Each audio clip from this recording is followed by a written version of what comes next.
questa Roma? C'è attenzione alla cultura in questo momento? Questa Roma per la cultura? Sì. No, non mi piace. Ma non credo che piaccia a nessuno, nemmeno ai responsabili della cultura. E come fa a piacere? Non ci sono progetti organici, non c'è. Poi bisogna vedere che cosa. Ecco, io vorrei chiedere cosa intendono, lo dicevamo prima, cosa intendono per cultura, perché me lo devono spiegare. Se parlo del nostro settore, il teatro è molto abbandonato, insomma. Anche se non dovrei parlare perché io, nonostante la fatica che faccio ogni anno, però bene o male, da 13 anni d'estate riapriamo. Però altri teatri sono messi un po' male, insomma, non c'è sostegno. Prima si parlava di pubblico-privato. Quella è una cosa che bisognerà decidere prima o poi, perché si va avanti così.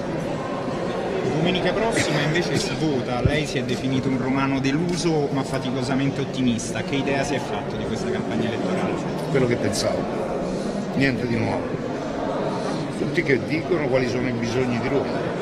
A chi? A me mi dici, io so a memoria, li sappiamo benissimo noi cittadini quali sono i bisogni. Non siamo capaci a suggerire come risolverli, però proprio per questo eleggiamo qualcuno che ne sia capace, ci dicano come.